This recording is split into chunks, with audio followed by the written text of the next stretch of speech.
Martedì 6 settembre, puntuali come il solito, è mezzogiorno. Buongiorno, ben ritrovati telespettatrici e telespettatori di Antenna 3. Entriamo in diretta anche per questa giornata per aggiornarvi su tutti i fronti della cronaca, dell'attualità e della politica. Vi dico già che daremo ampio spazio alle diverse questioni sanitarie che in questo periodo ci stanno interessando, da West Nile a Zika e ancora collegamenti con la mostra del cinema, con Venezia, per parlare di una importante operazione della Guardia di Finanza contro alcuni distributori truffa e non solo. Andremo poi a Padova, dove si sta svolgendo il test d'ingresso a medicina.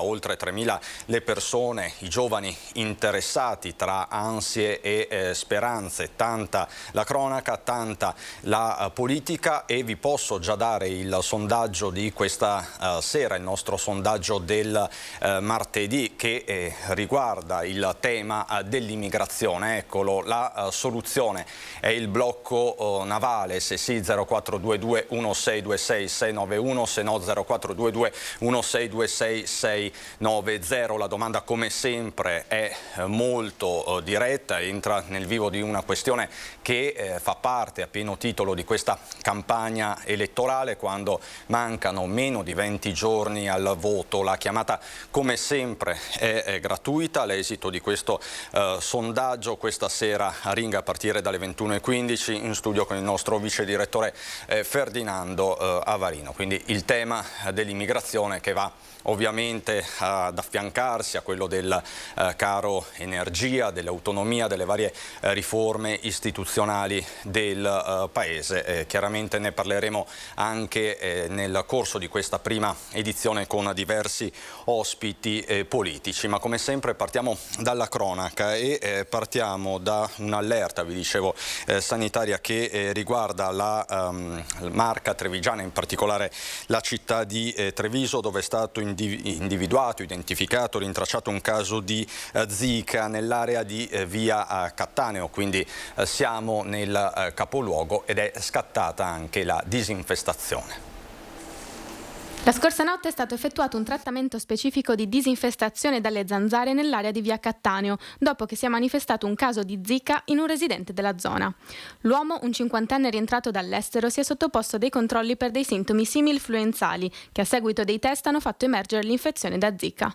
La disinfestazione ha interessato tutta l'area di via Cattaneo, comprendendo un raggio di 200 metri. Altre disinfestazioni sono previste nei prossimi giorni per la prevenzione della diffusione di West Nile, un piano di intervento straordinario promosso dal Comune di Treviso in collaborazione con l'ULSS 2.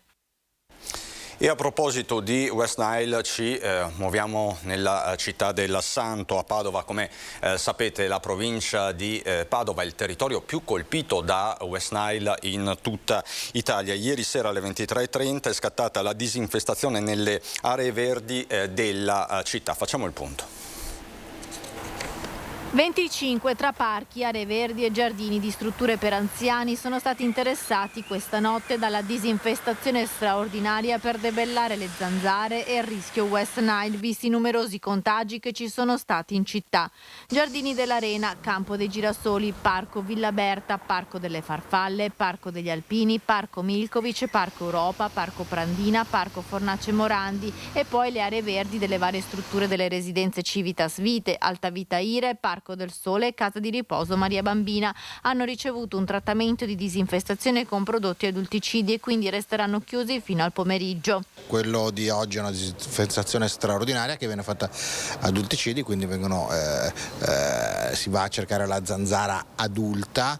È un intervento un po' più importante anche dal punto di vista, come dire, dei prodotti usati, che sono naturali, però si tratta comunque di un intervento che può andare a incidere anche su altri insetti, come dire, li possiamo definire buoni, come le api, per farci capire, impollinatori, quindi va usato con dovizia, con cautela, perché ha degli effetti collaterali e quindi lo utilizziamo solo dove ci viene chiesto dalla Regione e dall'ULSS. Gli interventi sono stati concordati dalle varie amministrazioni insieme all'USL 6. Oltre a Padova sono state coinvolte Abano, Albignasego, Selvazzano, Ponte San Nicolò e Cadoneghe. Quello avvenuto nella notte è un primo intervento, gli altri dovrebbero essere programmati nei prossimi 2 giorni. E questi sono gli effetti ancora presenti di un'estate anomala dal punto di vista climatico, quindi West Nile, Zika e quant'altro, e poi resta il Covid. Possiamo vedere insieme i dati di giornata diffusi poco fa da Regione del Veneto con azienda zero, 3.074 i nuovi casi di contagio, quindi parliamo di un numero tutto sommato limitato, di una curva che però resta per certi versi stabile, ma che con la riapertura delle scuole, ci spiegava anche qualche giorno fa il nostro epidemiologo Massimo Guerriero, potrebbe comunque alzarsi. Si va verso una sesta ondata della pandemia, certo con lo scudo dei vaccini e tutto quello di cui abbiamo parlato in questi mesi. Questi però sono i dati per l'appunto di giornata. I posti occupati in terapia intensiva sono comunque in diminuzione, sono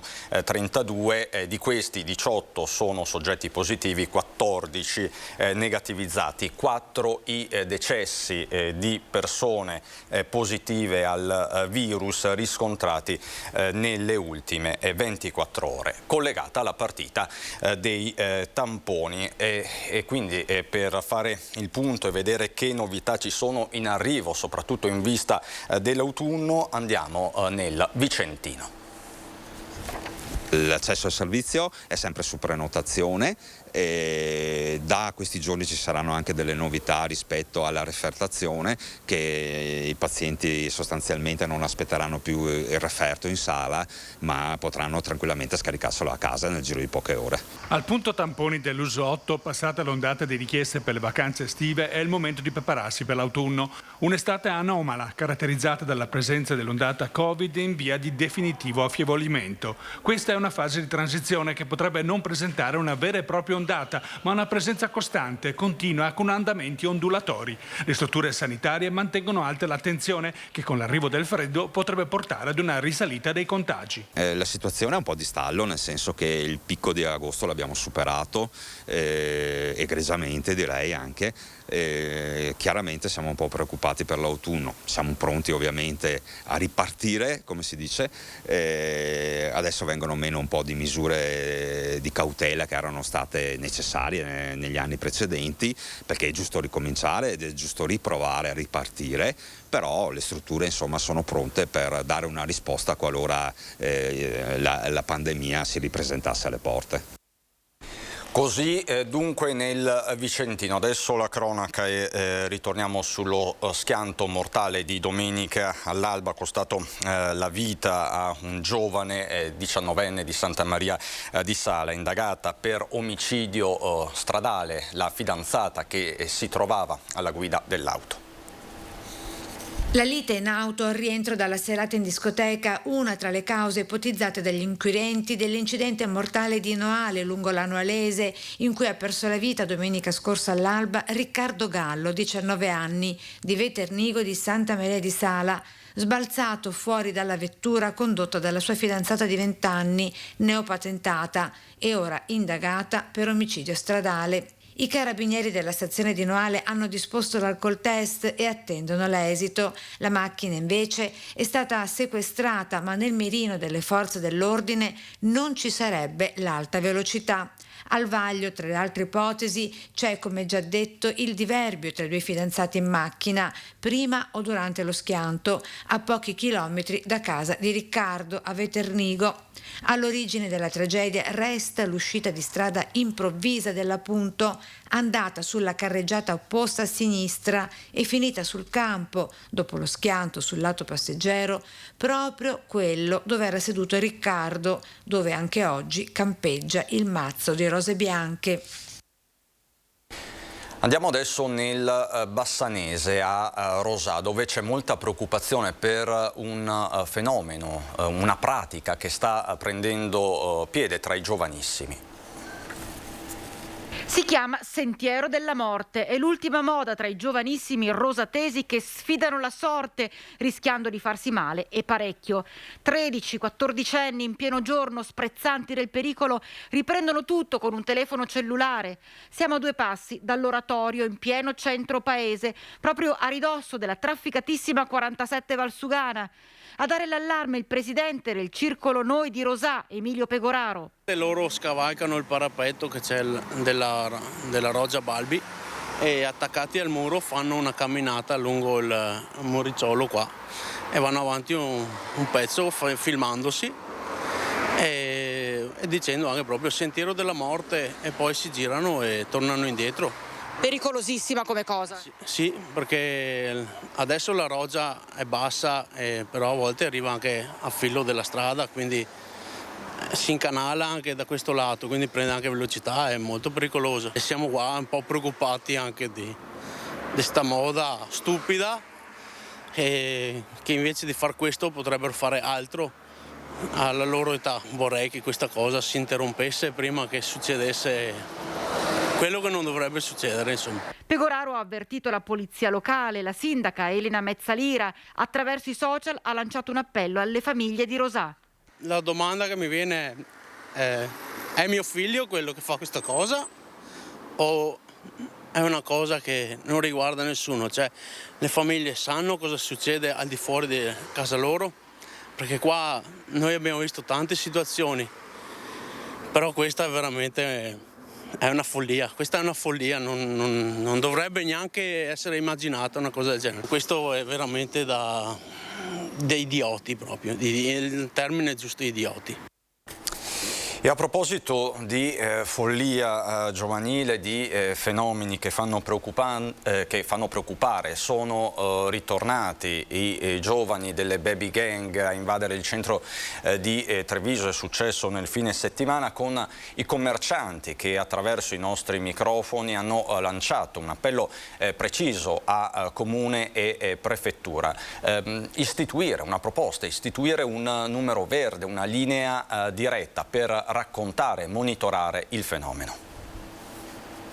Se noi avessimo un numero dedicato, molto veloce da fare, molto veloce da registrare, che non ci fa perdere tempo perché ovviamente non sarebbe il nostro lavoro, però noi siamo disponibilissimi a collaborare con il Comune, con le forze dell'ordine per dare eventualmente delle indicazioni. Non sarà la soluzione al problema delle risse e degli assembramenti giovanili, ma sicuramente un ottimo strumento sul fronte della prevenzione. La proposta arriva dai commercianti del centro di Treviso e si concretizza con un numero dedicato dove segnalare in voce, per scritto e con filmati, cosa accade davanti alle vetrine delle tante attività. Negozianti preoccupati per questo fenomeno giovanile che si sta diffondendo a macchia d'olio. Abbiamo visto che è un po' una moda in tutte le città, sti ragazzi che si trovano, che si ritrovano, discutono e litigano. È un problema che è serio, però secondo noi si può risolvere. Con una linea diversa dal 112, 113 o dal centralino della Polizia Municipale, proprio per poter utilizzare al pieno la multimedialità di foto, video, testi scritti, oltre che messaggi parlati. Una proposta concreta e soprattutto diffusa, considerando che di fatto i negozianti sono gli occhi della città. Noi lo siamo sempre stati sentinelle del territorio, perché sappiamo benissimo che i negozi di vicinato hanno questo ruolo sociale. Ultimamente non è molto preso in considerazione perché sappiamo che la grande distribuzione e tutte queste cose qua fanno un po' perdere il filo del discorso.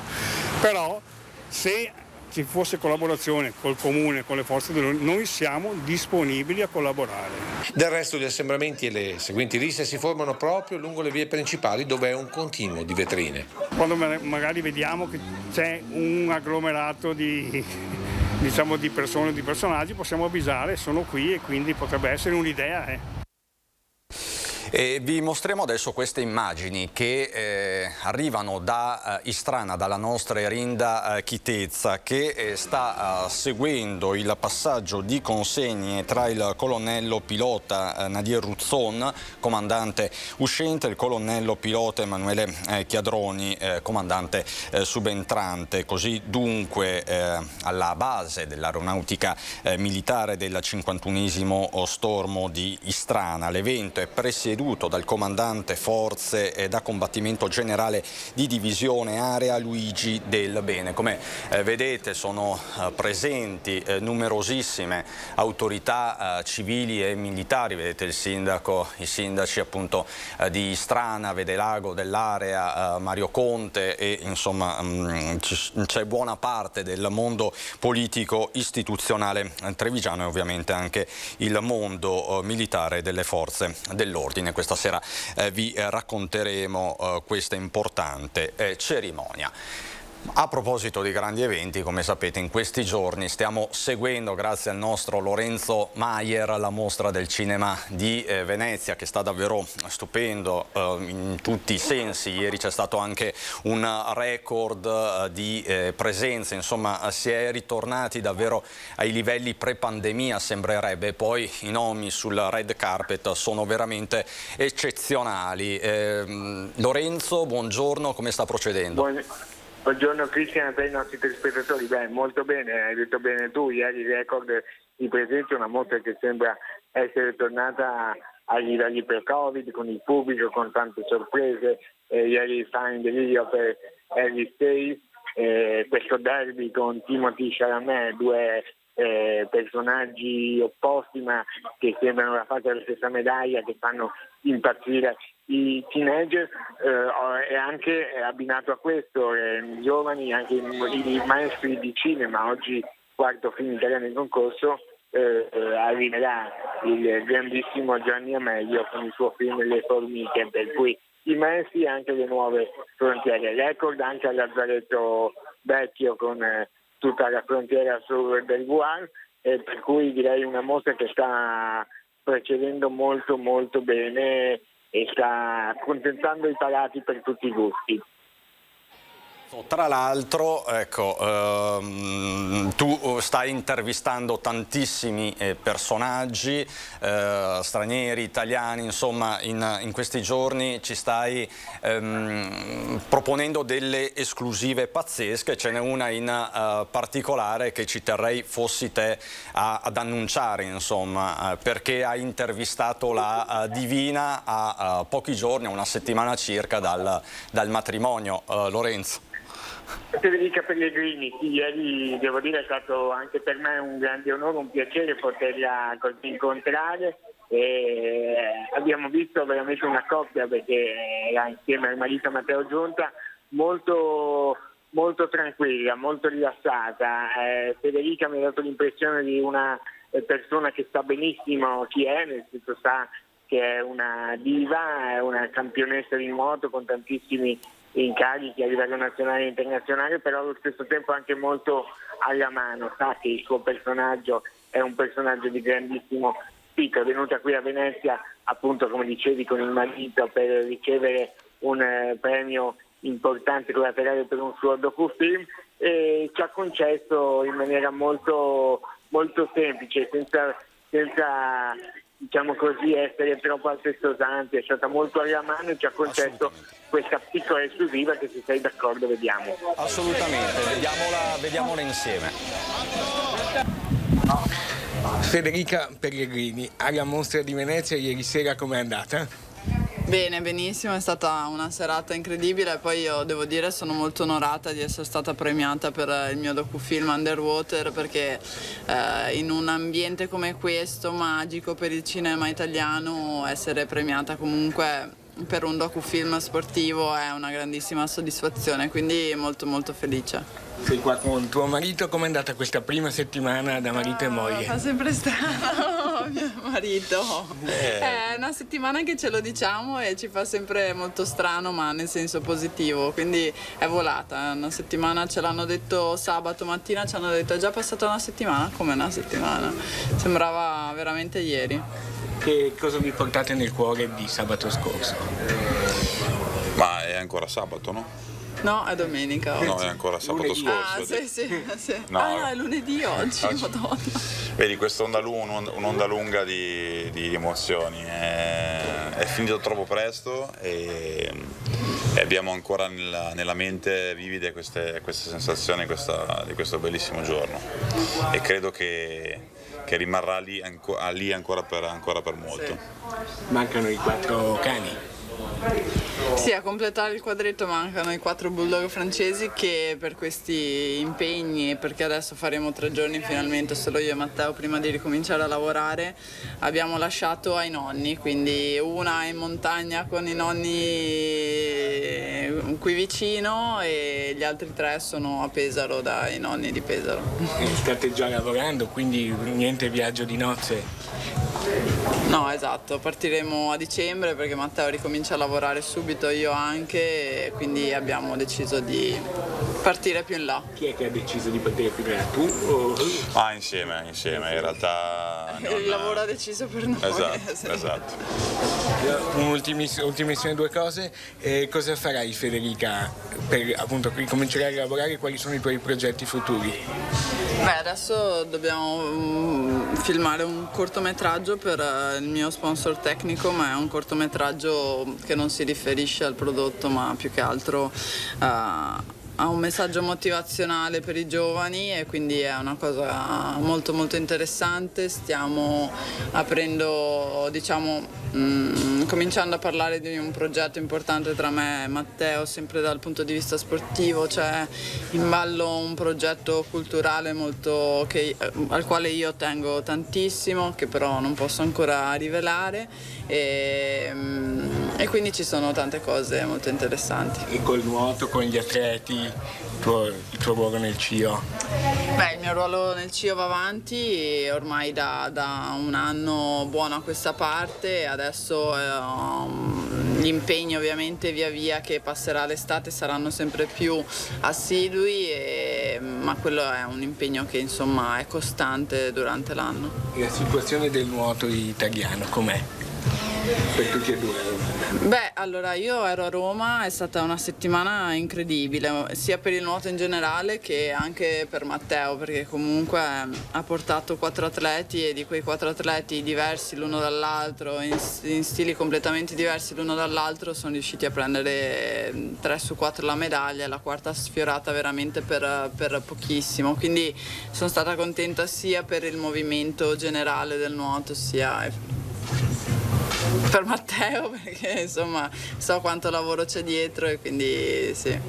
Beh, c'è poco da dire, è stata un'annata incredibile, partita in realtà da Tokyo, dalle Olimpiadi, e questa positività, questa eccellenza è stata mantenuta durante tutta la stagione, con un mondiale a Budapest straordinario e un europeo in casa a Roma che è stata un pochino la ciliegina sulla torta. Sì, è vero, i russi non erano presenti, gli inglesi erano un pochino a mezzo servizio, ma i nostri ragazzi hanno fatto vedere che anche a livello cronometrico c'erano e quello che abbiamo fatto insomma se lo sono meritato a pieno titolo. Ultimissima per Federica, una dedica alla tua Venezia, Spinea, e un saluto insieme ai nostri telespettatori di Antenna 3 che sono vostri tifosi da sempre. Beh, allora Venezia è la mia città del cuore, nel senso che comunque qui mio babbo ha lavorato tantissimi anni e lo venivamo a prendere qui di fronte al Gritti e mia mamma è nata qui e io praticamente 2 dei 5 fratelli di mia mamma che vivono ancora a Murano, quindi per me Venezia è sempre stata veramente un punto centrale della mia famiglia, del mio stare in famiglia, e quindi riuscire a riviverla così spesso anche in questo periodo è veramente una cosa bellissima, una città magica per me, quindi adesso anche per noi. Un saluto ai nostri telespettatori di Antenna 3. Un saluto a tutti i telespettatori di Antenna 3. Ciao. Quindi una promessa che tornerete a Venezia appena possibile. Beh, l'abbiamo sempre fatto, indipendentemente dagli impegni lavorativi, però l'abbiamo sempre fatto. Grazie mille. Lorenzo, bellissima intervista, emerge proprio anche una dimensione molto umana, come dicevi tu, della Divina Pellegrini, però insomma hai anche intervistato altri personaggi, per esempio la cantante più in voga forse del momento, ma lascio a te anche questa presentazione ovviamente. Sì, Elodie, come sappiamo, è stata qui a Venezia perché ha presentato il suo debutto da attrice, e appunto è stato significativo poterla un po' sollecitare su questo aspetto, come mai la cantante avesse scelto di fare l'attrice e soprattutto di esordire non in un posto qualunque ma qui a Venezia, quindi sentiamo quello che ci ha detto. Esordisci al cinema a Venezia, niente male come esordio. È stata incredibile, la vita certe volte è più sorprendente della fantasia. Ti aspettavi un'accoglienza così? Mi fa sempre piacere essere accolti con tanto calore. No, ma io non mi faccio troppe domande, così puoi sempre essere sorpreso, come dicevo prima. E come mai ti è venuta questa idea? In realtà è stata un'idea di Pippo, che è un pazzo, un folle, mi ha mandato il copione.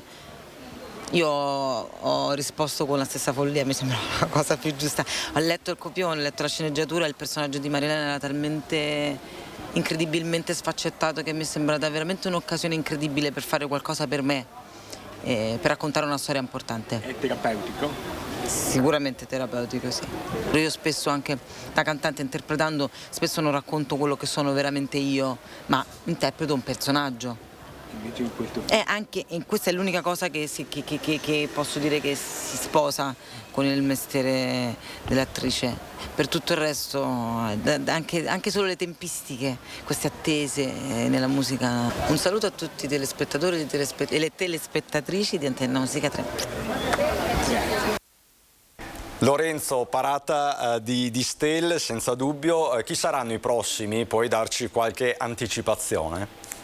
Oggi torna Penelope Cruz, che è qui per il suo secondo film quest'anno, non un film di concorso ma un film comunque molto atteso nella sezione Orizzonti, ed è l'occasione un po' per così ricordare che il Festival di Venezia non è solo il concorso principale onorario, ma ci sono ben 5 giurie che in questi giorni stanno lavorando e questo è davvero un programma molto molto ricco.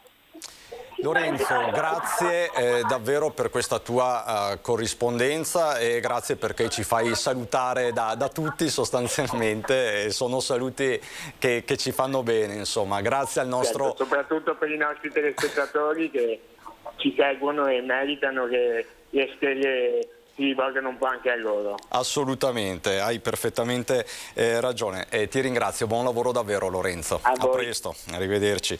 Allora, noi facciamo così, abbiamo tante storie da raccontarvi ancora, collegamenti aperti con Venezia per parlare di caro energia e di una operazione della Guardia di Finanza, poi andremo a Padova per il test di medicina, ancora tanta cronaca e poi il dibattito politico, perché mi stanno raggiungendo diversi ospiti. A fra poco.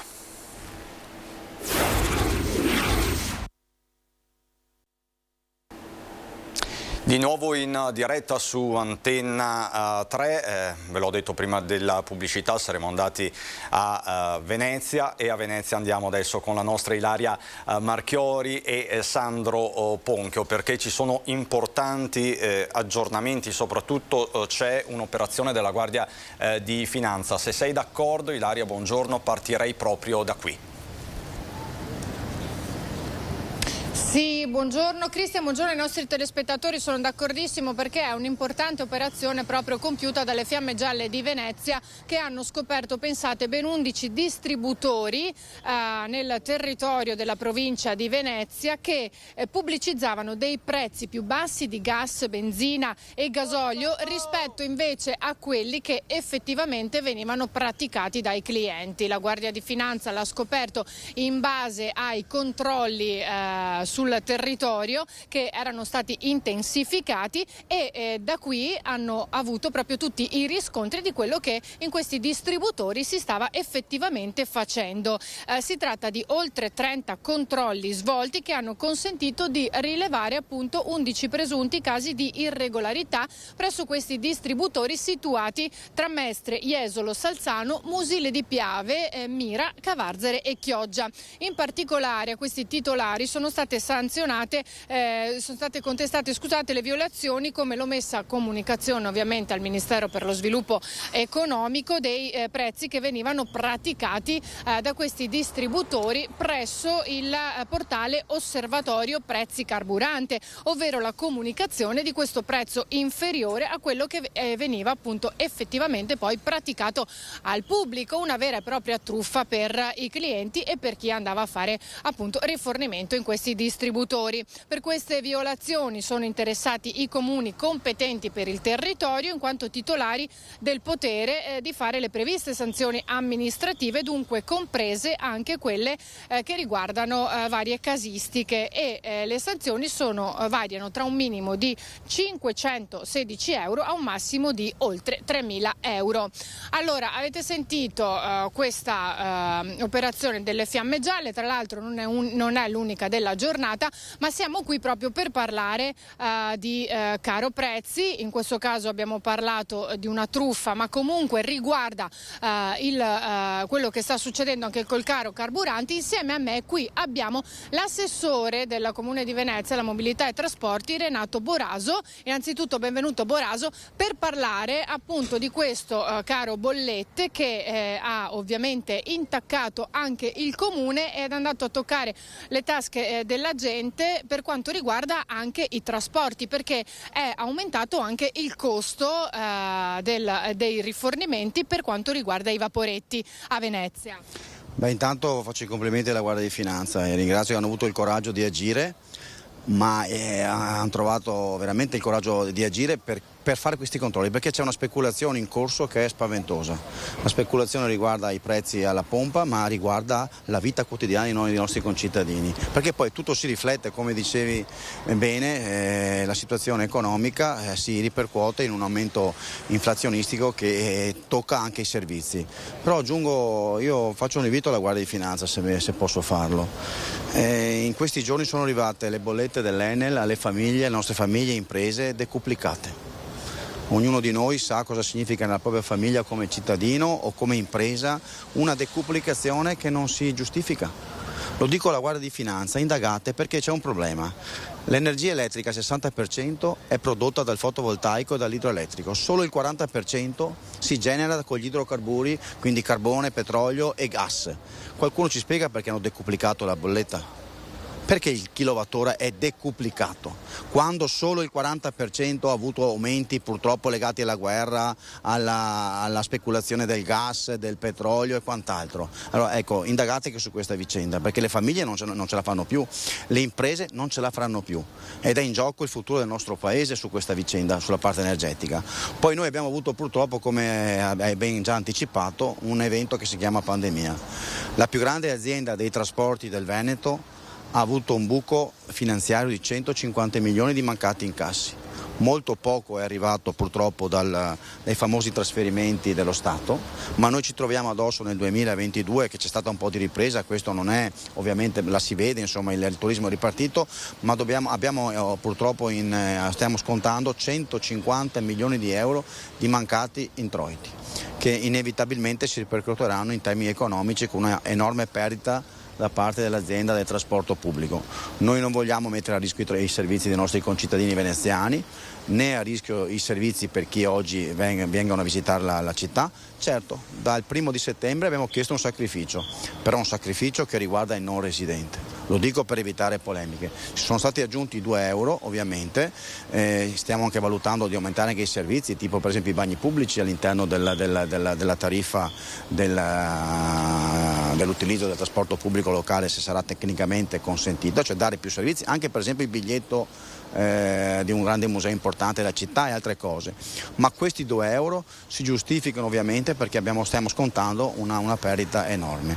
E certo il sacrificio lo chiediamo ai non residenti della città di Venezia, perché per il residente oppure chi ritiene nel Veneto eccetera si fa l'IMOB e comunque continua a pagare 1,50 euro, oppure lo dico in maniera chiara, se uno prenota, come ha detto il sindaco Luigi Brugnaro e l'assessore competente alla materia, se uno si prenota e quindi sappiamo quante persone arrivano per tempo, con la prenotazione paga la tariffa di prima, invece di pagare 9,50 € con la prenotazione paga 7,50 €. Questo rientra in quello che sarà l'ambito del contributo d'accesso che diventerà effettivo a partire dal 2023? Certo, perché tutto ciò che verrà per prenotazione consentirà di attivare ovviamente la tassa il contributo all'accesso, e questo implicherà un'agevolazione. Nel caso di specie tu non paghi 9,50 € ma pagherai 7,50 € il biglietto e anche il giornaliero invece di 26 pagherai 25.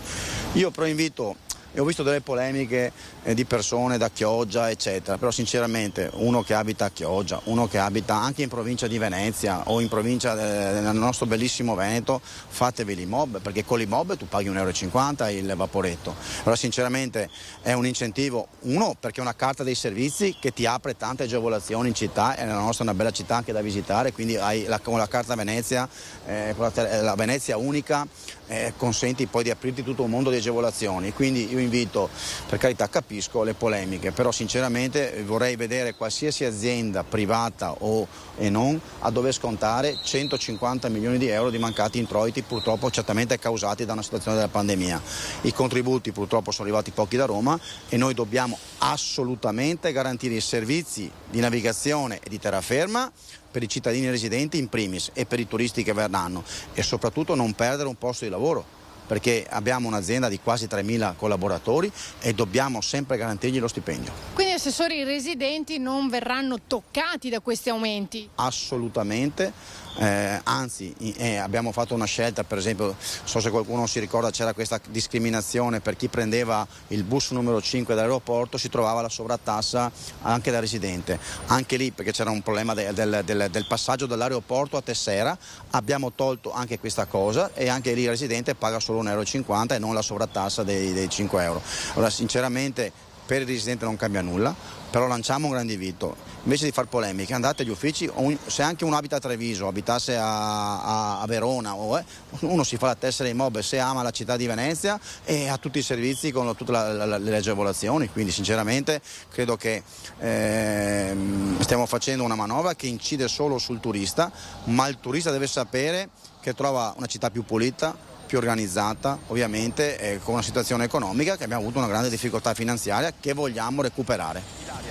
Ecco, allora nella speranza che si recuperi al più presto, anche se sappiamo che i prossimi mesi saranno duri per tutti. Se non ci sono altre domande dallo studio io restituisco la linea, ringrazio l'assessore Boraso. Grazie davvero Ilaria, a te, all'assessore Boraso e a Sandro Ponchio. È stato lanciato un messaggio ben preciso anche alle Fiamme Gialle indagate su questo caro bolletta, su queste speculazioni. Di fatto ha utilizzato questo termine l'assessore comunale. Fra poco ci collegheremo anche con Padova per i test di ingresso all'università, medicina, lo faremo fra qualche istante, ma andiamo già a Padova perché rimaniamo sempre in materia di caro energia con queste bollette del gas impazzita. Il Nuoto 2000, uno dei più importanti centri sportivi padovani che compie tra l'altro 50 anni, si è presa una decisione, si chiuderà per tutto l'inverno la piscina coperta.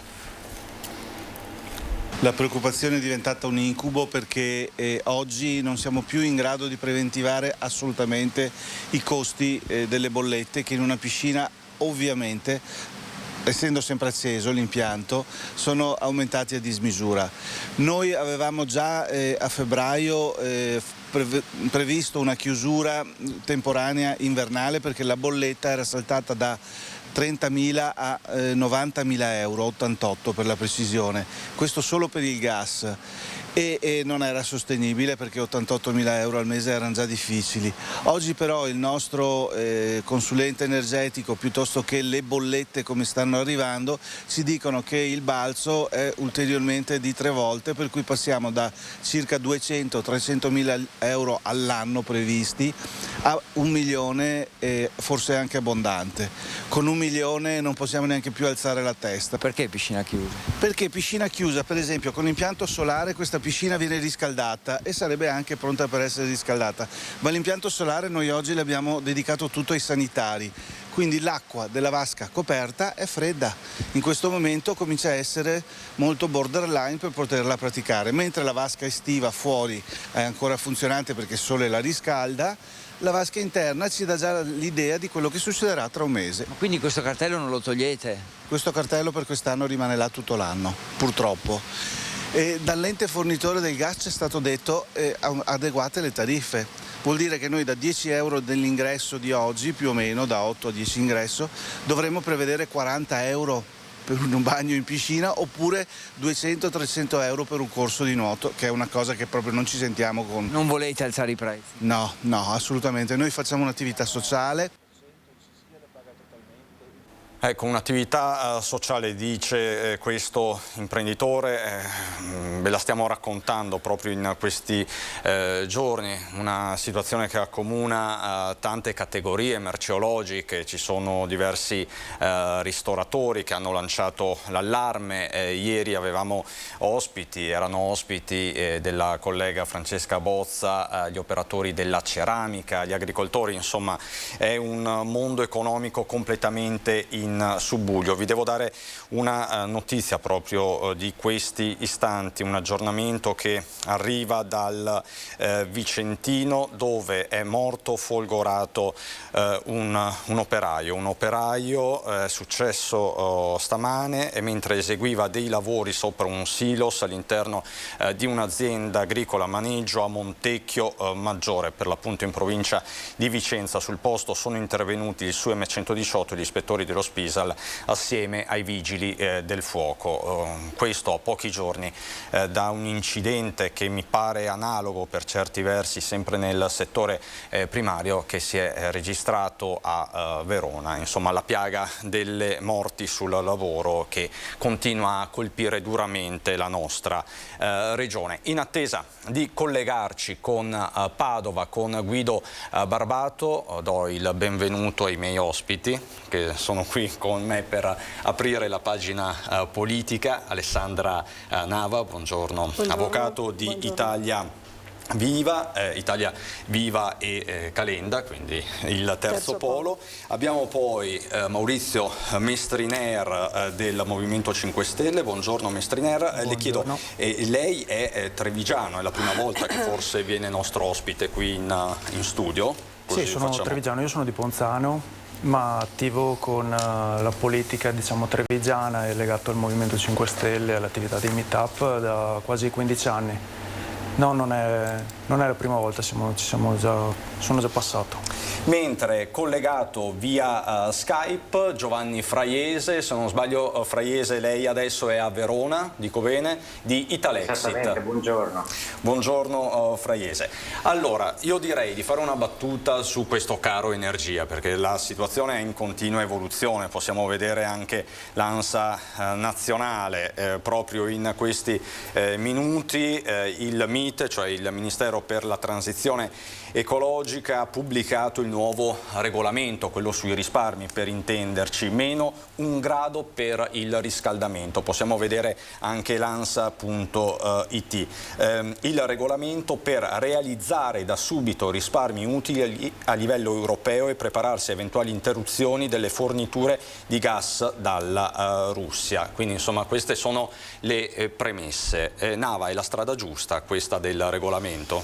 Beh, certo, a butorto collo bisogna trovare, non dico la soluzione perché magari ci fosse una soluzione immediata, però bisogna certamente mettere in atto degli accorgimenti che consentano ai cittadini, alle famiglie, alle imprese di andare avanti senza dover ovviamente subire conseguenze ulteriori rispetto a quelle che già si sono verificate. Negli ultimi 2 anni e mezzo sembra che ci sia veramente uno tsunami sia dal punto di vista sociale che economico e produttivo.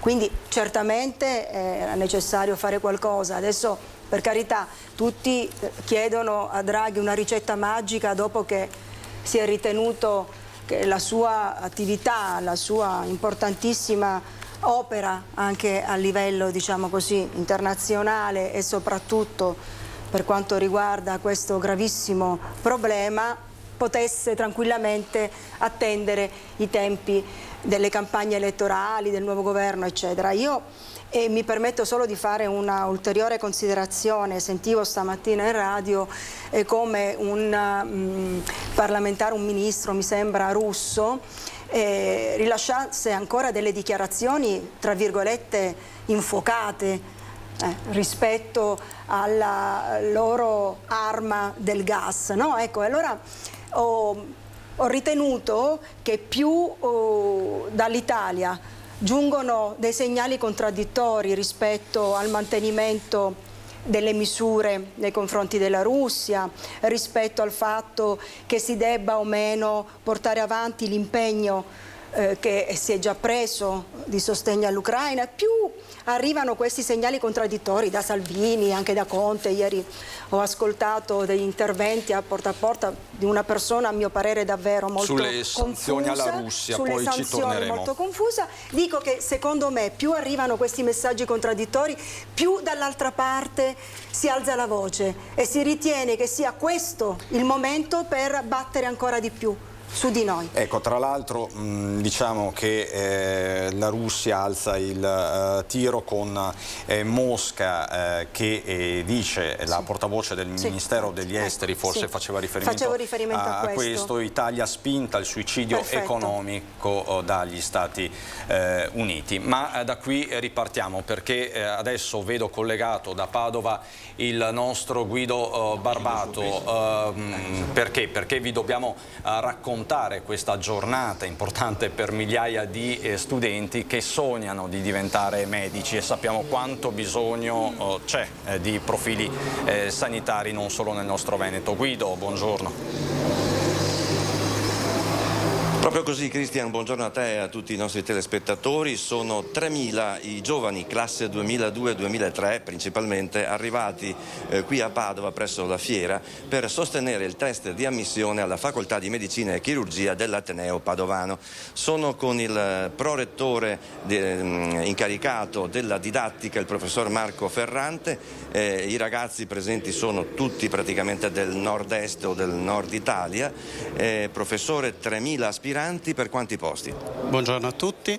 Allora, i posti sono 340 posti per le 4 lauree a Padova, più 88 posti per la sede di Treviso e 25 posti per odontoiatria. Che fa un totale di 428 più 25, diciamo 450 più o meno. Ecco, 450 circa. Si parla tanto, spesso e volentieri, e forse a volte un po' a sproposito, del fatto che sì, ne servirebbero di più e andrebbe eliminato il test di ammissione. Due aspetti molto distinti. Perché, professor Ferrante, i posti sono 455? Chi lo ha deciso? Allora, i posti sono decisi centralmente dal Ministero e quindi noi abbiamo il numero programmato che è condivisa, una scelta condivisa ma imposta, e noi abbiamo risorse per gestire questi numeri. Un loro aumento deve essere fatto con molta attenzione e deve essere fatto assicurando la stessa qualità che diamo in questo momento. L'altro problema è che la formazione di un medico si completa in 11 anni, quindi un'apertura adesso del numeri, allargamento del numero programmato, addirittura la sua esclusione, avrebbe un effetto a molto lungo termine, quindi è una programmazione che va fatta per tempo e non semplice. Ecco, è il concetto che ha sostenuto poco fa anche la rettrice Daniela Mapelli, dicendo che effettivamente chi parla di abolizione del numero chiuso esprime della demagogia, perché non si rende conto che se dovessimo offrire, ha detto, l'accesso a 3.000 studenti, matricole come si dice appunto all'università di medicina e chirurgia a tutti e 3.000, le strutture forse non ci sarebbero e la qualità dello studio sarebbe probabilmente anche inferiore rispetto all'attuale. Ci fidiamo appunto di quello che dice la rettrice e come non potremmo farlo. In conclusione, professor Ferrante, di questi 3.000 aspiranti, quanti sono uomini e quante sono donne? Confermando un dato degli anni scorsi, abbiamo una percentuale, un rapporto di 2 donne ogni uomo, quindi abbiamo più del 65% di candidati donne. Bene, con questa curiosità e sperando di aver chiarito le idee ai nostri telespettatori su questo importante fatto che riguarda non solo la cultura e lo studio, ma anche con l'aspetto sociale che ha il fatto di ammettere allo studio 455 matricole al Bo di Padova solo per medicina, ridarei la linea allo studio. Grazie davvero Guido per questa fotografia, ovviamente in bocca al lupo a tutti questi 3.000 studenti, studentesse e studenti, mi correggo subito. E ritornerei però al tema appunto del gas, della Russia, ne stavamo parlando. Tra l'altro chiedo gentilmente alla regia, ad Alessandro Granziera e Francesco Ceron, se possiamo vedere l'esito del sondaggio di ieri sera di Ring, che era relativo proprio, eccolo qua, al caro energia. Ieri sera vi abbiamo chiesto: caro energia, togliere le sanzioni alla Russia. Sono arrivate, ve lo devo dire, migliaia di telefonate, tantissime telefonate, e la maggior parte dice sì, bisogna togliere le sanzioni alla Russia. Chiaramente non sono sondaggi, lo diciamo sempre, sono delle domande aperte che vi facciamo, che vi fa il nostro vice direttore Ferdinando Avarino, però insomma è una risposta molto significativa quella che avete dato, e che per certi versi si discosta anche dalla maggioranza dell'opinione dei partiti. Mestrinera, lei come lo interpreta questo sondaggio, questo esito?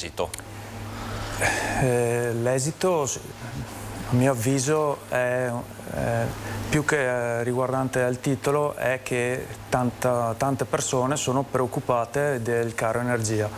Poi pensare che il caro energia sia legato alle sanzioni russe nel suo complesso, questo andrebbe meglio spiegato, perché non è proprio così. Purtroppo il prezzo del gas è ancorato al mercato olandese, scelta fatta negli anni tramite una progressiva privatizzazione di tutti i nostri asset principali energetici, a partire dall'Eni, e adesso questo boomerang sta tornando indietro a noi e a tutti il resto dei paesi d'Europa che hanno scelto di ancorarsi al prezzo fatto nel mercato olandese, che è attualmente colpito da una forte speculazione, ed è per questo che noi diciamo che il problema va risolto tramite più fronti. Uno di questi è con la Comunità Europea, operare di concerto, come è stato fatto nel periodo più buio della pandemia, riuscire ad operare di concerto in Europa per andare oltre che a un price cap sopra il quale non si può, oltre il quale non va superato, anche a un acquisto. L'acquisto degli asset energetici, noi lo diciamo, ma lo diciamo da marzo al governo Draghi, va discusso in Europa perché sia un acquisto comune a Quindi tutti. Non una nazionalizzazione, ma una... far diventare l'Europa il maggiore partner che richiede, quindi aumentare enormemente la sua capacità contrattuale rispetto a chi vende. Quindi un ruolo pubblico dell'Europa sostanzialmente. Certo, soprattutto in questo momento. Immagino che Fraiese non sia d'accordo, esponente di Italexit già nel nome, insomma, forse l'approccio europeo per lei fa difetto, o sbaglio Fraiese? Guardate, io credo, ecco, vi ringrazio di questo sondaggio che avete fatto, che non solo è estremamente importante, ma ricorda il sondaggio che è stato fatto precedentemente agli italiani per vedere se fossero favorevoli o meno a una nostra coinvolgimento all'interno di quello che è il conflitto russo-ucraino e le conseguenze che questo avrebbe avuto. All'epoca il sondaggio era l'80%, adesso giustamente nel momento che si iniziano a sentire gli effetti su di noi è diventato dell'86%. Bisogna che le persone che fanno politica si ricordino che noi siamo in una democrazia. Non so se lo sapete, ma nel momento in cui l'86% degli italiani, o l'80% che dir si voglia, eccetera, si esprime contro quella che è la direzione del governo e tutti gli altri partiti sono invece favorevoli a continuare in questa direzione, io credo che sia un grosso problema di democrazia, perché se il popolo vuole una cosa non si capisce perché il governo debba fare qualcosa di completamente differente.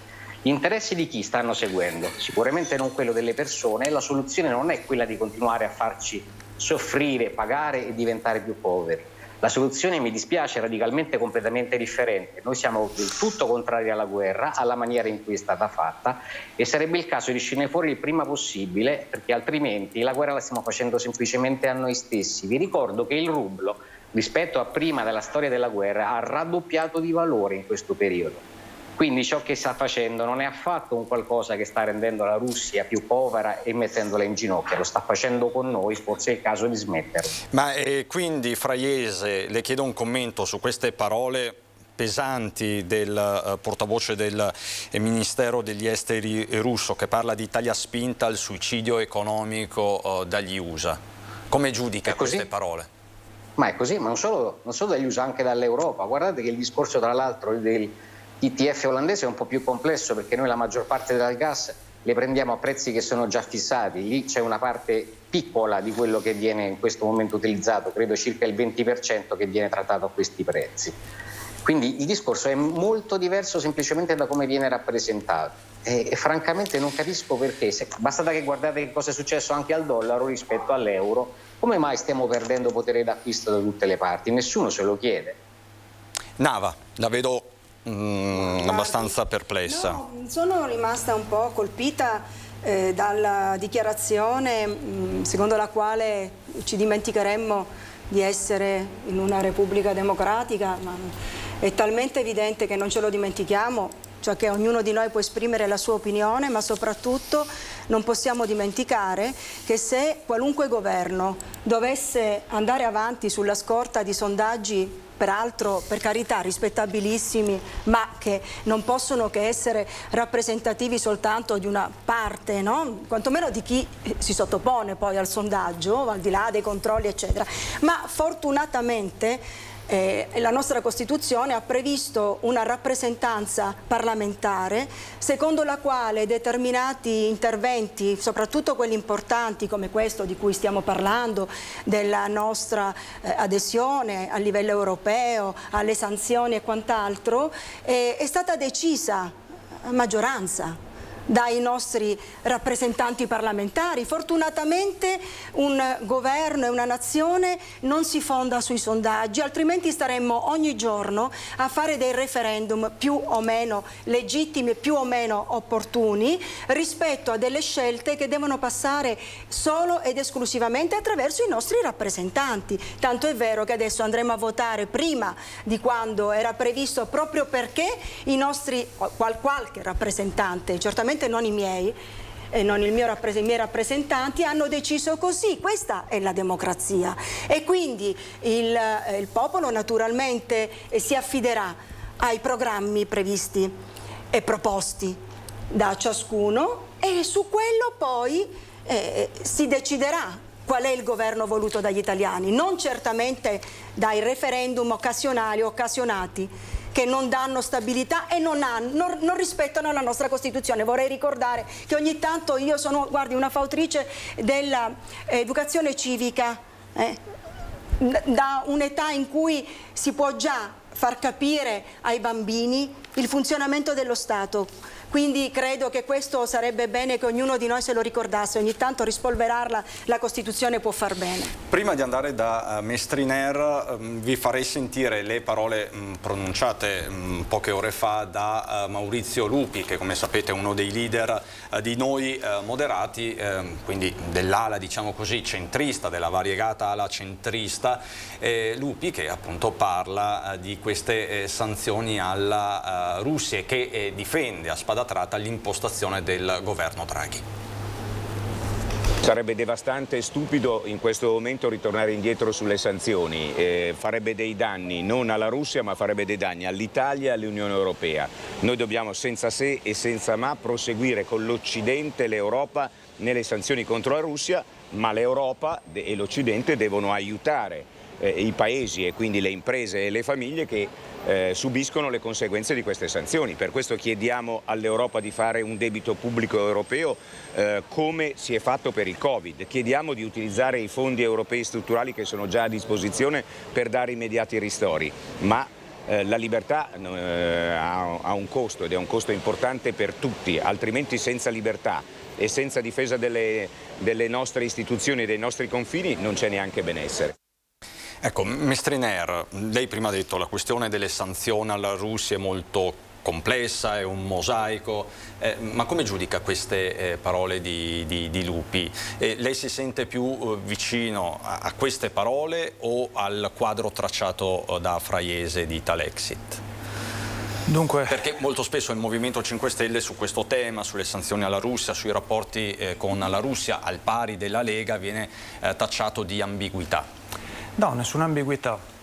È da marzo che portiamo questi temi sul tavolo del governo e da marzo che ripetiamo che le soluzioni sono andare avanti per una trattazione per portare la pace in Ucraina, che non sia quella di continuare a finanziare gli armamenti, e destinare invece quei fondi per appunto il caro energia.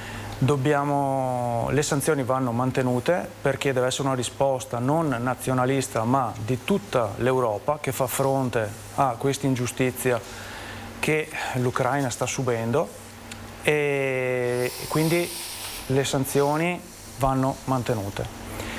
Le sanzioni vanno mantenute e di pari passo assieme al Consiglio europeo dobbiamo trovare il modo velocissimo di fare, come è stato fatto per il PNRR, un Energy Recovery Fund da sfruttare a livello comune per l'emergenza a cui andremo Quindi incontro. Una sorta di PNRR bis, mirato all'energia.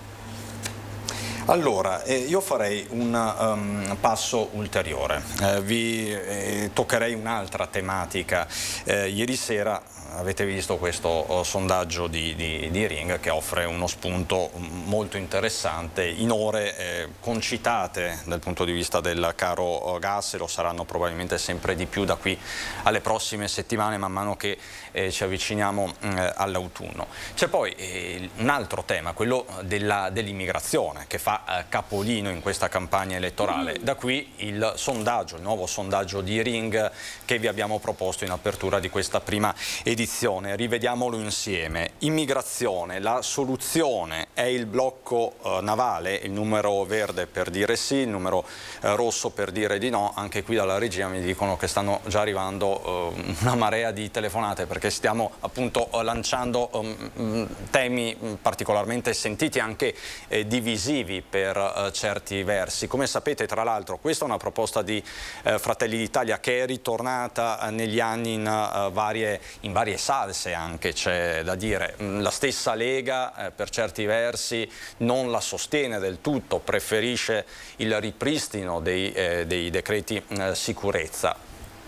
Nava, lei che è anche avvocato, quindi conosce bene queste tematiche dal punto di vista legale. Ma guardi, io sinceramente sul blocco navale mi consenta solo di ricordare un blocco navale che venne attuato, se non mi sbaglio, circa 25 anni fa, con un decreto peraltro di un governo di centrosinistra che cadde in questa trappola, diciamo così, e sa come andò a finire. Vi ricorderete, era il barcone proveniente dall'Albania, e forse vi ricorderete che quell'unico episodio nel quale si ritenne di adottare questo sistema provocò, vado a memoria, quindi spero di non sbagliarmi perché parliamo di gente affogata in mare, 87 morti e, se non mi sbaglio, una ventina di dispersi. Il blocco navale è soltanto un'altra delle fake che vengono portate avanti periodicamente nelle campagne elettorali, certo dal centrodestra, che all'evidenza mostra in questa maniera di non conoscere né il diritto della navigazione lascio stare la Costituzione, che insomma io richiamo spesso perché, essendo la nostra prima carta, è quella che orienta e specifica quali provvedimenti possono essere adottati e quali no, secondo i nostri padri costituenti. Quindi fino a quando la nostra Carta Costituzionale è questa, noi abbiamo dei doveri, che sono anche quelli umanitari. Quindi lei dice anche incostituzionale? Il blocco navale, adesso poi bisognerebbe vedere, perché tra il dire e il fare poi c'è sempre di mezzo, fortunatamente, anche la Costituzione, oltre che il mare, che purtroppo è sempre più, diciamo, l'ultimo approdo per queste persone. Ma non è questa la soluzione, e neanche i decreti Salvini lo sono, perché hanno già, per quel poco fortunatamente che hanno trovato applicazione, hanno già mostrato i loro limiti. Quella è stata una campagna diciamo di scambio fra Salvini e 5 Stelle eccetera, quindi si sono scambiati il reddito di cittadinanza, la soluzione qual è? Tutti i provvedimenti, diciamo, che non hanno portato a nulla di buono.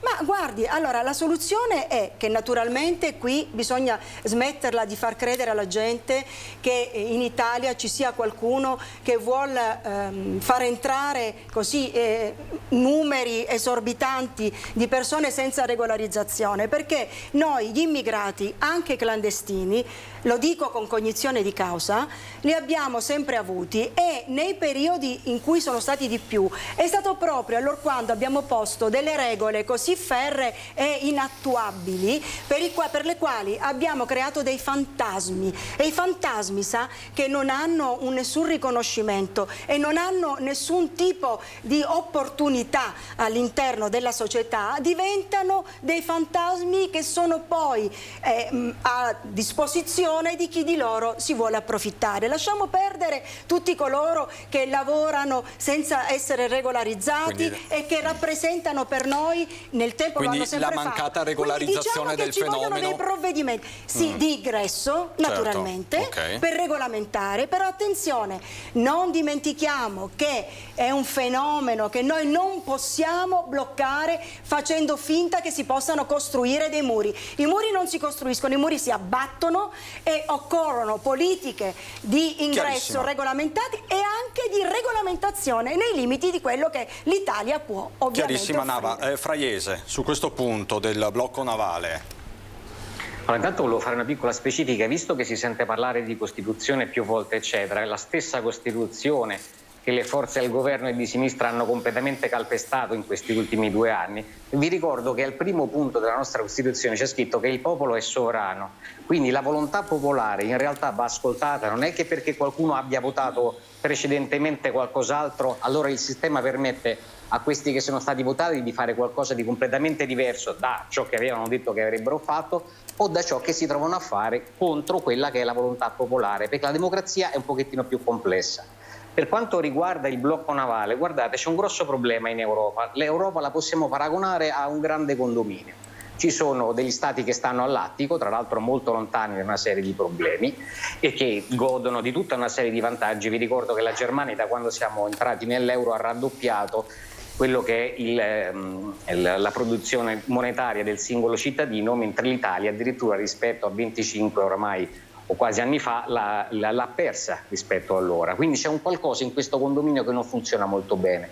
All'ultimo piano c'è il piano terra, le cui porte devono essere aperte, perché tanto all'Attico non ci arriva nessuno, ma il piano terra può essere infestato in qualunque maniera sia in qualche maniera decisa dal nostro condominio, e se qualcuno non si mette a difendere quello che sono non solo i nostri confini ma la legalità, perché ci sono maniere per ospitare le persone che scappano da conflitti o da altri problemi secondo delle procedure che sono già ampiamente in realtà predisposte. Quello che sta succedendo non è niente di controllato, in realtà è uno Stato che mostra di non avere nessuna forma di confine, nessuna forma di rispetto per il proprio popolo, che come sempre poi viene chiesto in qualche maniera di doversi prendere cura di qualunque cosa senza che nessuno l'abbia scelto. C'è bisogno di rimettere il popolo italiano al centro della discussione. Quindi mi faccia capire, Fraiese, lei è favorevole o contrario al blocco navale? Io sono favorevole al blocco navale.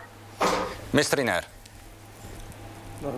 Anche perché facciamo un passo indietro, i decreti sicurezza che comunque sono un vessillo della Lega erano stati adottati, poi sappiamo come è andata a finire con una serie di accuse politiche reciproche dal governo giallo-verde, quindi insomma all'inizio c'era stata una convergenza, poi di fatto questa convergenza è stata disconosciuta, ma rimanendo sul punto, blocco navale sì o no? Blocco navale no, è una grandissima fake news. Lo stesso blocco navale con la quale si riempie la bocca tipo la Meloni nei comizi, lo stesso suo candidato Nordio qui in Veneto ammette che è una cosa ingestibile, non fattibile. Blocco navale vuol dire dichiarare guerra al paese da cui la nave è partita, quindi stiamo parlando di una cosa inattuabile, proprio improponibile. Vanno creati corridoi umanitari sicuri e legali. I cittadini che scappano da certe situazioni orribili in Africa hanno bisogno di poter attraversare il Mediterraneo in sicurezza e va ridiscussa con l'Europa la ridistribuzione. Appena arrivano devono essere gestiti e ridistribuiti, perché il problema dell'immigrazione è un problema che va gestito. Affrontarlo a slogan e quindi vuol dire alzare le mani e non gestirlo. Non gestirlo, ti ritrovi poi qui a Treviso il parcheggio al centro Appiani, che è un dormitorio, ma non da oggi, è da anni così. Da anni che a Treviso quel parcheggio è un dormitorio. Perché? Perché purtroppo diventano dei fantasmi quando li tratti da immigrati senza volerli gestire, e è un boomerang per la società. Quindi mi pare di capire che ci sia una certa convergenza tra Terzo Polo e 5 Stelle, perlomeno stando alle vostre... Devo dire, io ringrazio, se posso permettermi di dire, il collega dal punto di vista della candidatura, perché ho capito più oggi che ieri con il presidente del Partito 5 Stelle, Movimento 5 Stelle, chiedo scusa, che comunque non dimentichiamo quei decreti con Salvini li ha firmati, e quindi sentire oggi questa nuova, diciamo, linea che mi sembra all'evidenza probabilmente atta a captare i voti dei delusi, tra virgolette, del PD forse, dicendo che appunto, sconfessando un po' quello che si è fatto nel passato. Io dico sempre che purtroppo in Italia credo che uno dei problemi fondamentali, non soltanto tra i politici, ma anche forse anche un po' fra i cittadini, è quello di avere una memoria cortissima. Abbiamo la capacità di essere anche un po' mutanti, diciamo così, no? E quindi rispetto alla situazione che si presenta anche dal punto di vista delle alleanze e della necessità a tutti i costi di formare un governo, qualche volta insomma, diciamo, facciamo qualcosa che poi però proviamo anche un po' a far dimenticare. Però questa è la situazione. Se Salvini oggi richiama i decreti di sicurezza è perché qualcuno li ha firmati, altrimenti non avrebbe questa possibilità. Quindi io prendo atto e sono molto contenta di questa specificazione. Diciamo che le geografie politiche sono sempre molto variabili, talmente variabili che non va bene. Però talmente variabili che ieri Calenda, poi c'è stato un dietrofront per certi versi, ma non proprio al 100%, ha detto no ad accordi con il PD, serve un governo di unità anche con la Meloni. E lei da candidata del Terzo Polo sosterreste un governo Meloni? Attenzione, perché qua poi qualche volta ce lo dimentichiamo anche, lo ricordiamo spesso quando ci serve, ma poi ce lo dimentichiamo quando estrapoliamo da un ragionamento più ampio una frase che può sembrare contraddittoria. Noi conosciamo tutti bene i limiti anche di questa legge elettorale, no? E quindi adesso, per carità, fermo restando che naturalmente noi del Terzo Polo crediamo che il nostro risultato possa sorprendere, essere superiore alle aspettative, in ogni caso si è preso atto, credo che Carlo Calenda, io non ho letto questo articolo ma cerco in qualche modo di interpretarne il ragionamento, che è stato sempre quello di una persona che ci ha provato a trovare un accordo, come è noto, con il Partito Democratico, fino a quando poi il Partito Democratico non ha ritenuto di allargare la sua parte sinistra. È talmente... prescritto, diciamo, ecco, perché i tempi della politica sì, sono è prescritto, veloci. Però cosa succede? Che allorquando questo governo si dovrà formare il 26 di settembre, in qualche modo bisognerà anche che si trovi una convergenza su alcuni temi. E allora devo dire che la Meloni, che in questo momento sta cercando a tutti i costi, in tutta la maniera, cavalcando i suoi sondaggi, di vestirsi di questo europeismo che non ha mai avuto in passato, rispetto a Salvini, che nonostante all'interno del centrodestra ci stia, e secondo me malvolentieri, e ogni tanto, voglio dire, scappa un po' la parolina che si discosta dal loro programma, quale per esempio quella appunto delle sanzioni alla Russia. E allora, se ci fosse la necessità, perché noi dobbiamo essere governati in qualche modo, e già che non credo, io personalmente, forse Carlo Calenda sì, che la maggioranza possa essere del terzo polo, naturalmente noi ce l'auguriamo, però dobbiamo essere anche più realisti del re. E allora, in questo senso, certo che bisognerà trovare le convergenze con chi in Europa quindi è maggiormente vicino al nostro programma. Il terreno comune è l'Europa. Ma è sui programmi e sui singoli temi, non certamente sul loro Fraiese, programma. voi convergenze, nel senso che Italexit è una forza che i sondaggi per esempio danno in crescita, no? Si avvicina alla cosiddetta, non so chi l'ha definita così, la fatina del 3%, quindi voi potreste fare il colpaccio. Convergenze con qualcuno, con la Meloni? Intanto dipende dai sondaggi, perché ci sono anche quelli che ci danno al 3,7% già adesso, ma i numeri non importa come non importano i sondaggi, perché sono facilmente manipolabili anche questi.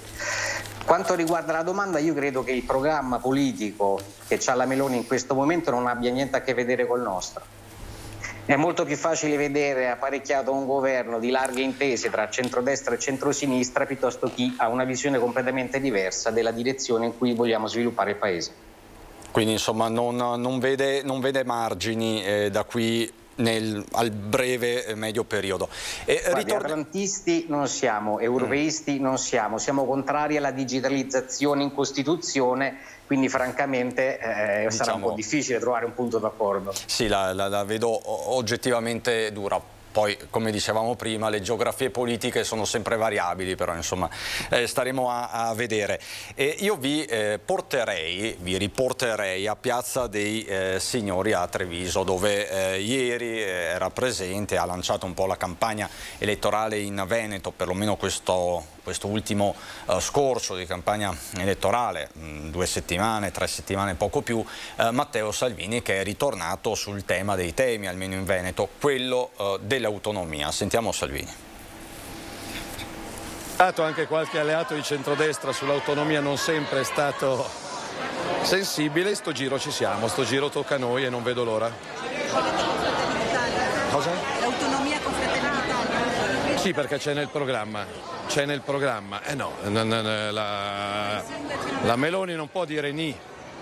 C'è nel programma, c'è scritto. Poi è un diritto, non è un obbligo. Se milioni di veneti l'hanno chiesta con un democratico referendum, non vogliono togliere nulla, noi non vogliamo portare via niente a nessun altro. Però semplicemente se la Regione Veneto, perché Luca è bravo e la sua squadra è brava, gestisce una competenza statale facendolo meglio e spendendo meno, non porta via soldi a nessuno e quello che risparmia rimane sul territorio del Veneto. Mi sembra un principio federale di buona amministrazione che funziona in mezzo mondo, che premierà anche il Sud più virtuoso, più meritevole. Quindi certo, fra il voto alla Lega e il voto agli altri sul tema autonomia noi su questo siamo nati e su questo andremo avanti. Ecco, ma che anni, cioè che mesi date nel momento in cui dovesse vincere le elezioni? A me piacerebbe che l'anniversario del referendum, quindi a ottobre, ci fosse in Consiglio dei Ministri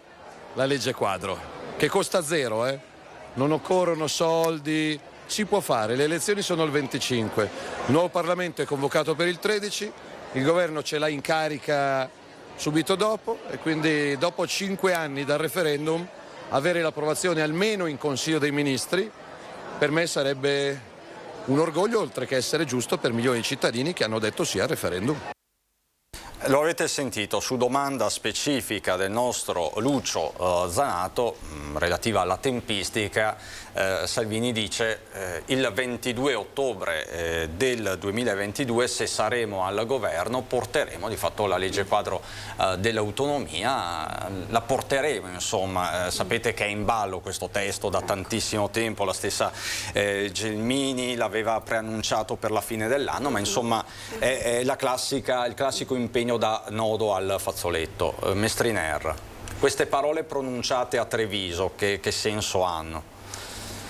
Soliti slogan. Purtroppo il signore che avete visto poco fa inquadrato, che parlava da Piazza dei Signori, è l'artefice del blocco dei lavori sul processo che stava portando la discussione dell'autonomia in Parlamento, perché per merito di Salvini, che è andato a fare festa al Papete in spiaggia mentre il resto del governo lavorava a Roma, e ha fatto cadere quel primo governo Conte, e è stato quindi lui a mettere un primo freno al percorso dell'autonomia. Ministro era l'Erika Stefani, ricordiamolo. Ministro era Erika Stefani, si era già preso una buona strada, le carte procedevano come dovevano, e quel bel faccione ha deciso col suo bel mojito in spiaggia di mandare tutta all'aria. Poi il ministro successivo Boccia ha comunque ripreso i temi, la strada era ben intrapresa di nuovo, e purtroppo, so per certo che le cose sono state poi bloccate dall'emergenza pandemica.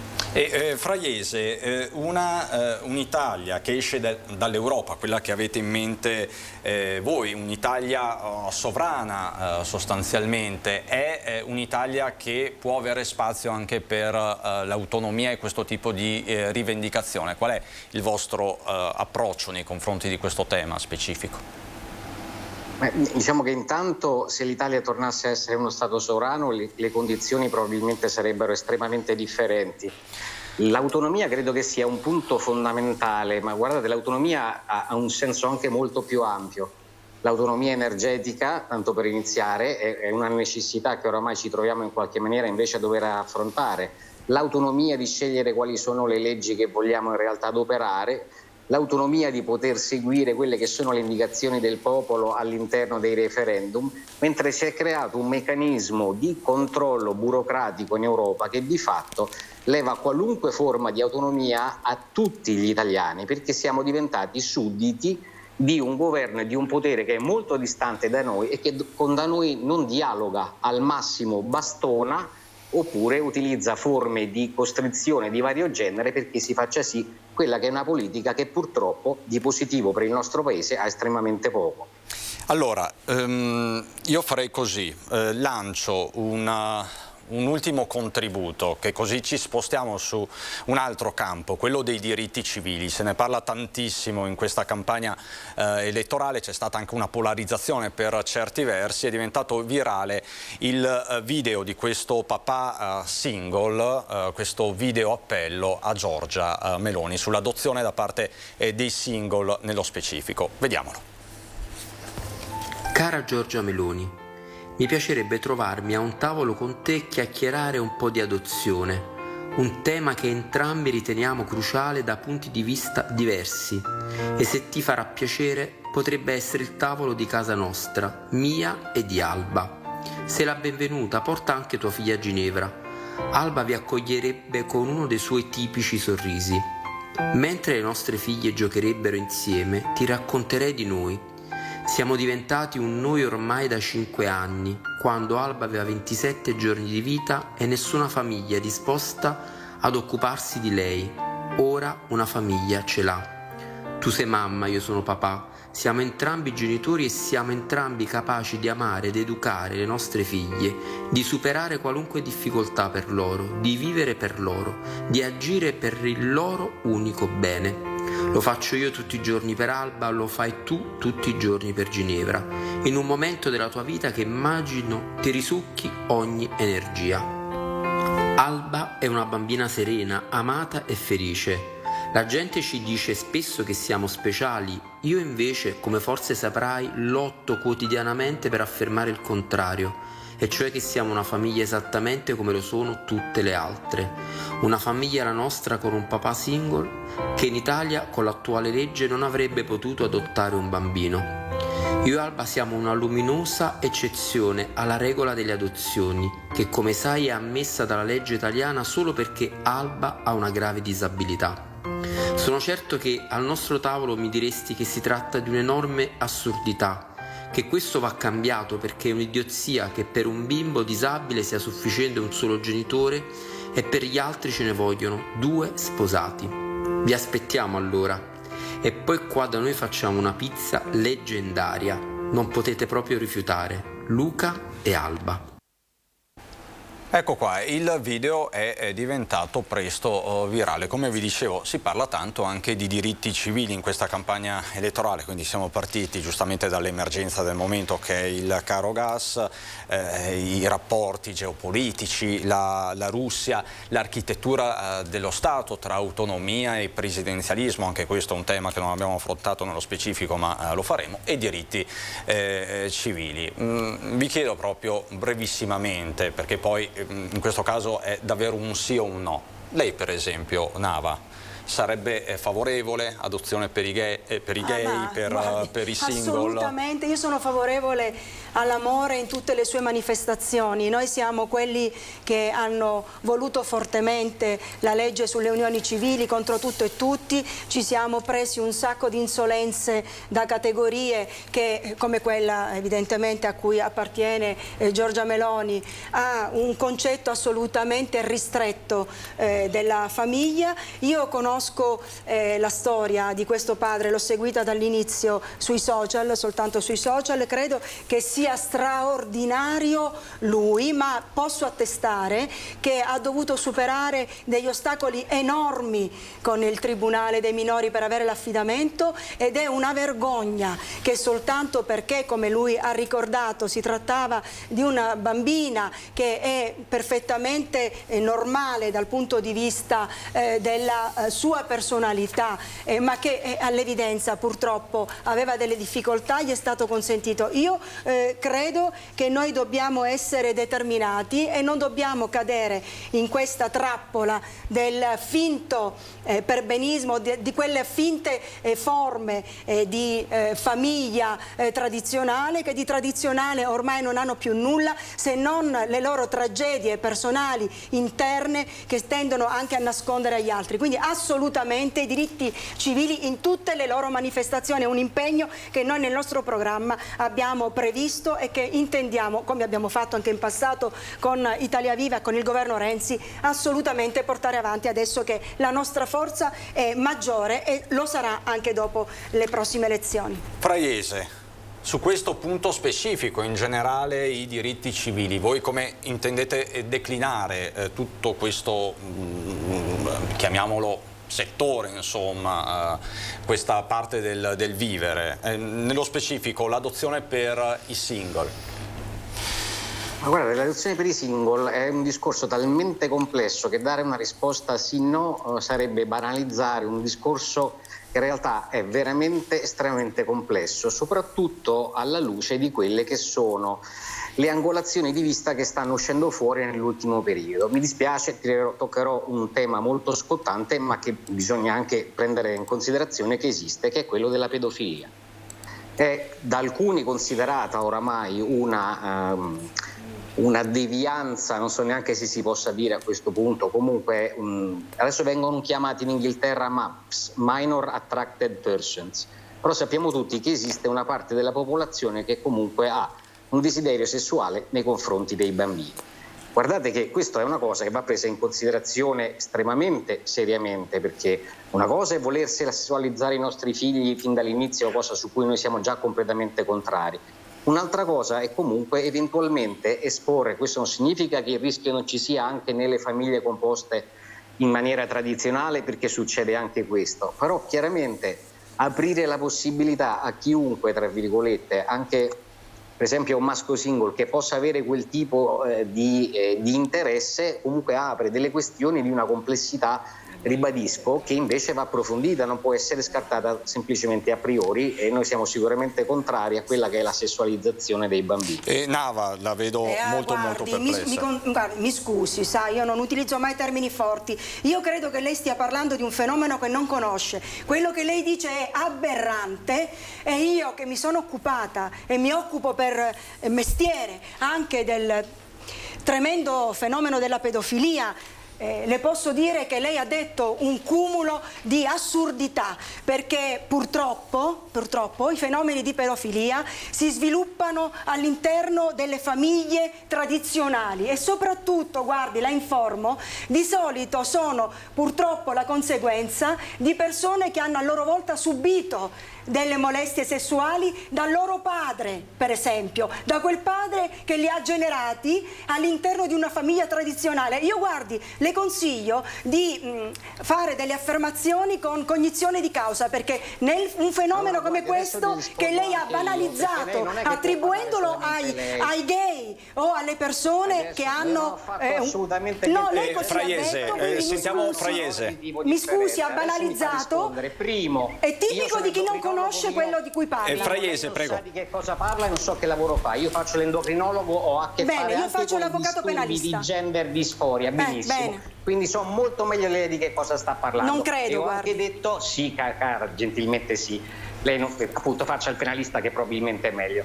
Quindi lei ha semplicemente una ideologia che è di stampo di sinistra. Io ho detto che il problema esiste anche nelle famiglie tradizionali, quindi non lo può utilizzare contro di me, se l'ho utilizzato io stesso. Ho detto, senza parlare tra l'altro di sessualità, ho detto che il genitore single bisogna prendere in considerazione che esiste anche questo problema, che è vero, esiste anche nelle famiglie tradizionali.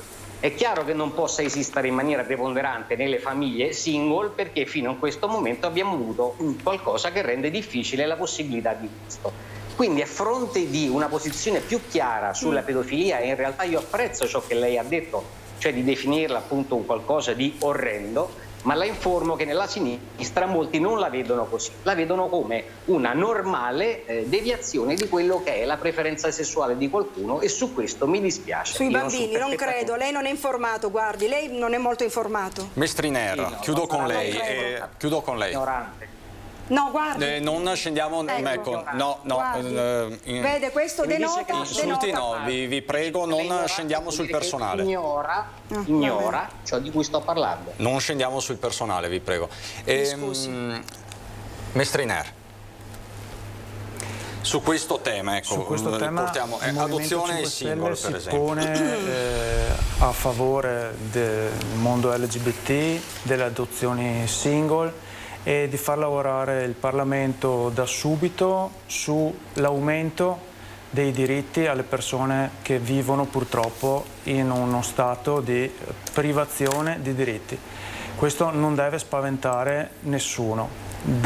Mettere tutti sullo stesso piano e portare diritti comuni a tutti deve essere un lavoro preso subito dal Parlamento, riproporre il DDL Zan fin da subito. È un peccato però che anche Italia Viva lo ha affossato pretestuosamente pochi mesi fa. Allora, io spero di avervi ancora miei ospiti, nei prossimi giorni ci saranno sicuramente altre occasioni, avete espresso con estrema chiarezza il vostro punto di vista. Grazie Alessandra Nava, Azione Italia Viva, Maurizio Mestriner, Movimento 5 Stelle, Giovanni Vanni Fraiese di Italexit, grazie anche a lei Fraiese. Siamo veramente in addirittura d'arrivo. Prima vi ho dato la notizia di questo operaio morto folgorato a Montecchio Maggiore nel Vicentino. Non è un operaio, nel senso è il titolare del maneggio di Montecchio Maggiore, Mariano Barban, di 56 anni. Stava lavorando sopra un silos. L'azienda che gestiva, la BM Farm, è un centro ippico con una scuola di equitazione, pensione per cavalli, un allevamento, un centro di riabilitazione equestre. Da una prima ricostruzione Barban si trovava sulla parte superiore del silos che contiene il mangime per gli animali quando è stato folgorato da un cavo dell'alta tensione rotto o da lui o tranciato inavvertitamente. È successo quindi poche ore fa a Montecchio Maggiore. Ci ritorneremo ovviamente a partire dalle 18:30 con l'edizione regionale dei nostri telegiornali, alle 19 Venezia, 19:30 Treviso con Belluno. Io vi lascio al meteo e dopo allo speciale salute, ritorna Antenna 3 straordinaria, la straordinaria dedicata per l'appunto ai temi della salute. Parleremo di otorinolaringoiatria con Alice Montagnier e i suoi ospiti. Adesso il meteo, poi la pubblicità, poi straordinaria a 3. Buon pomeriggio.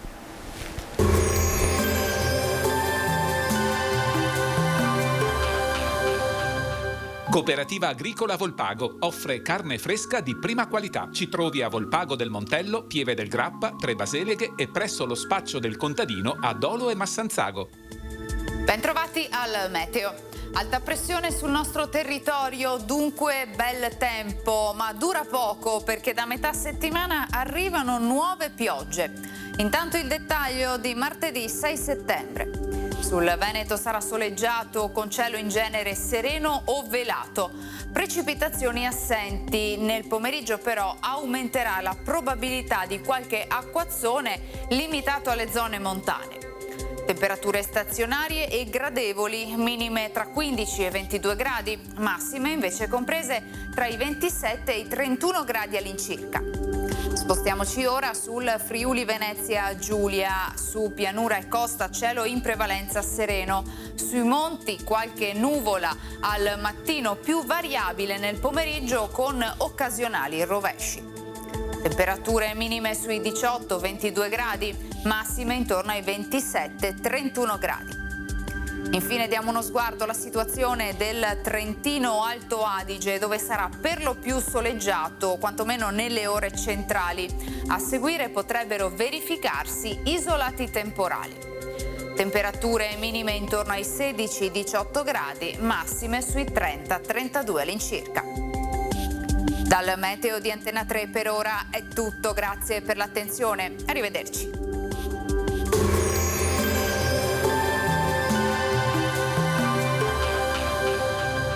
Cooperativa Agricola Volpago offre carne fresca di prima qualità. Ci trovi a Volpago del Montello, Pieve del Grappa, Tre Baseleghe e presso lo spaccio del contadino a Dolo e Massanzago.